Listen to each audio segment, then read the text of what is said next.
Celui qui a incarné le commissaire Moulin pendant presque 20 ans sur TF1 avait tissé de nombreux liens dans le milieu du show business. Il avait conquis tout le monde avec son humour et sa gentillesse. Mathilde Seigneur avait une relation privilégiée avec lui. Yves, c'est comme quelqu'un de ma famille. C'est une des personnes les plus importantes de ma vie, avait-elle dit dans Le Parisien, après la mort d'Yves Régnier, survenue en avril 2021. Autre partenaire féminine qu'il a côtoyée, Ingrid Chauvin. Elle décrivait de son côté un homme fondamentalement bon, tendre et extrêmement bienveillant, auprès du journal.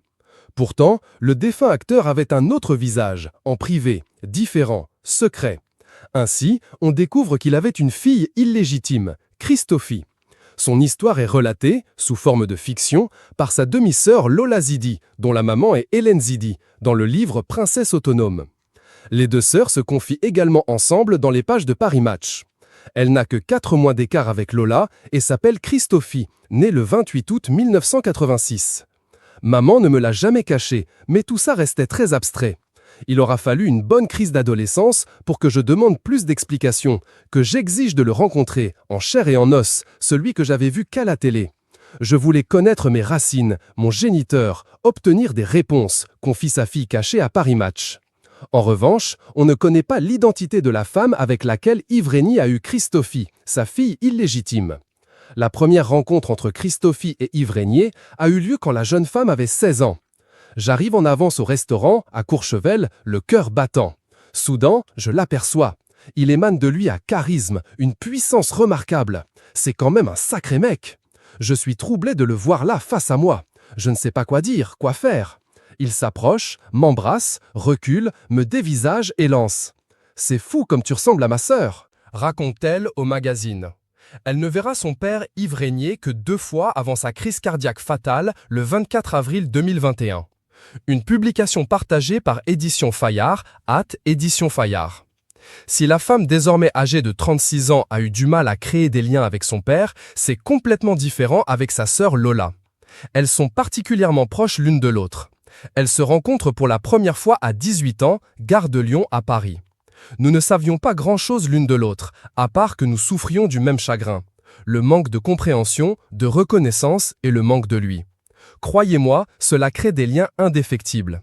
Il y a un côté irréel, étrange et magique dans notre histoire, confie Lola à Match. Interrogée par Télé Loisirs, la fille d'Yves Régnier se justifie sur sa démarche littéraire et médiatique. J'ai pensé qu'il fallait mettre de la lumière et de l'amour sur l'un des membres de notre famille qui m'a inspiré ce roman, ma sœur Christophie. Elle est la fille de mon père, on est nés à 3 mois d'écart. Elle n'a pas été reconnue, le comédien n'a pas fait de démarche officielle en ce sens, NDLR, et j'avais envie de lui apporter un peu de reconnaissance, à ma manière. Yves Régnier s'en est allé la semaine passée, emportant à tout jamais avec lui le commissaire Moulin.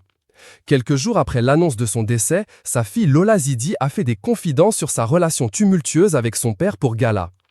Yves Régnier a eu une première fille en 1974, Samantha, avec une certaine Virginie. Ensuite, il a rencontré Hélène Zidi, avec laquelle il a eu Lola en 1986. Sa dernière épouse a été Karine. Ils ont eu ensemble 2 garçons, Jules en 1997 et Oscar en 2000. Lola ne cache pas qu'elle s'entend très bien avec sa belle-mère, la mère de ses frères. On se voit régulièrement. Karine est quelqu'un que j'aime énormément et que j'ai appris à découvrir à la mort de mon père, dit-elle dans Télé Loisirs. Malgré les secrets, la famille est très soudée. L'écrivaine a salué ses frères et sœurs dans la partie remerciement de son livre et en particulier Christophie. Elle termine son ouvrage avec cette phrase « Il était temps de réparer